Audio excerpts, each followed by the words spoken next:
des valeurs marchandes sans réalité concrète, des échanges sans stock, des factures sans lien avec les mix électriques nationaux.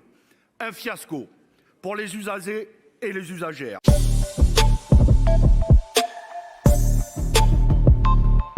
Monsieur le Président, Madame la Ministre, mes chers collègues, dès l'ouverture de la discussion générale de ce texte, nous avons émis un certain nombre de réserves. Sur la forme d'abord, parce que nous regrettons que rien ne change sur votre méthode. Nous vivons une crise sans précédent dont le constat est clair et demande une réponse globale.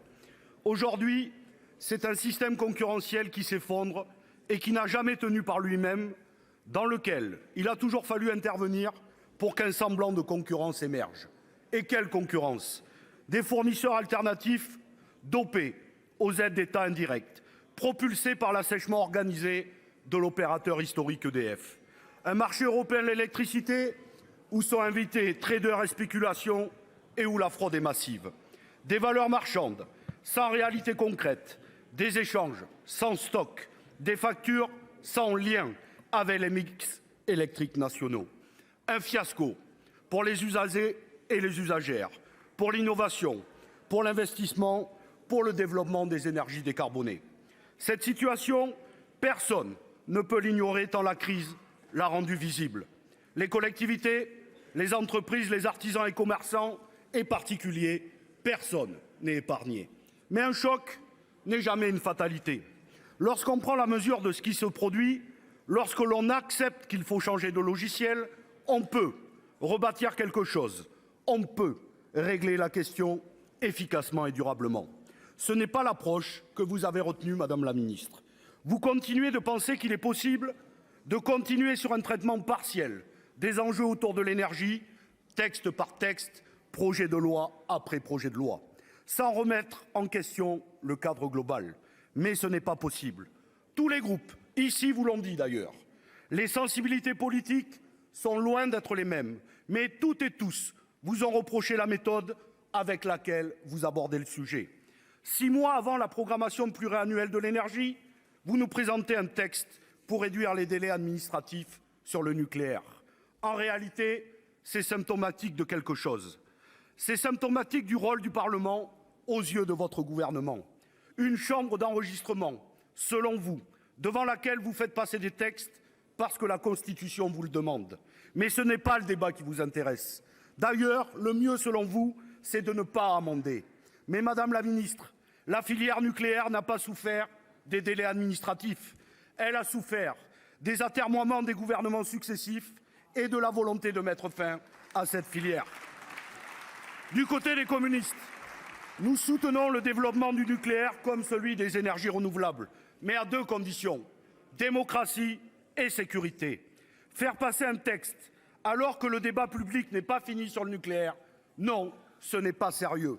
Pire, la réduction des délais administratifs risque de provoquer colère et incompréhension alors que ce sont des projets qui vont s'étendre sur un siècle. On a besoin de prendre le temps de la concertation et de l'acceptabilité. Et vous avez un autre problème. Imaginez que le Parlement décide de retenir le scénario de RTE 100% renouvelable dans la PPE. Ce n'est pas notre volonté, mais imaginons-le. Nous aurons donc passé du temps à bavarder pour rien. D'ailleurs, vous avez passé 8 minutes sur les 11 de votre intervention générale au début du texte pour nous expliquer ce dont il ne fallait pas parler, à savoir l'essentiel et l'important. En réalité, sur ce projet de loi, il aurait fallu s'en tenir au secondaire et au superficiel. Et si le Parlement ose amender, ou si vous êtes minoritaire, c'est soit la procédure accélérée, soit le 49.3 à l'Assemblée nationale, soit, comme vous le faites actuellement, avec l'article 47-1 sur les retraites. Venons donc au fond. Sur le financement d'abord du nucléaire, interdit d'en parler. C'est une chose de modifier un article du Code de l'urbanisme. C'en est une autre de savoir comment financer 8 nouveaux EPR à plusieurs milliards d'euros. Avec EDF, nous aurions une maîtrise publique via un groupe réétatisé.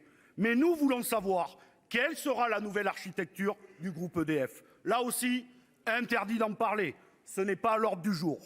Permettez-moi de vous dire que les parlementaires que nous sommes dans notre diversité ont le droit de s'interroger sur les capacités d'un groupe à investir alors qu'il a déjà 60 milliards d'euros de dettes et beaucoup dû à la reine. Mais non, passez votre chemin, le gouvernement s'occupe de tout.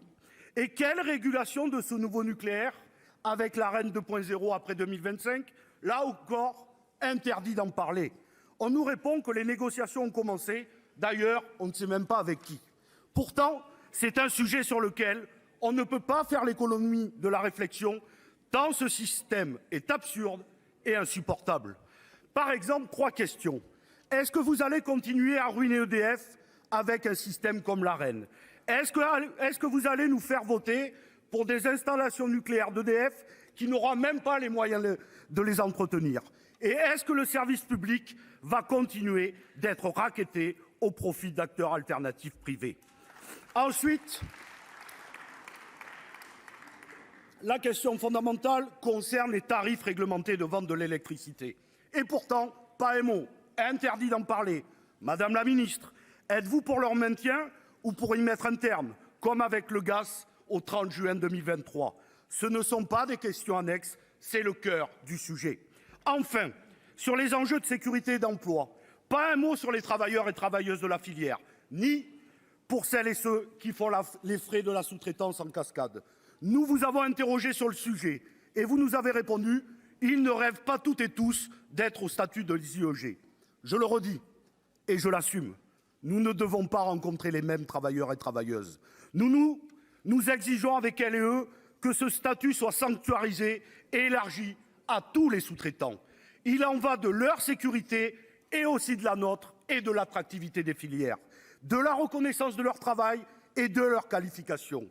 Parce qu'il faut être clair, la décennie de retard de l'EPR de Flamanville ne vient pas des lenteurs administratives, mais en grande partie de la casse des métiers, des savoir-faire et des compétences.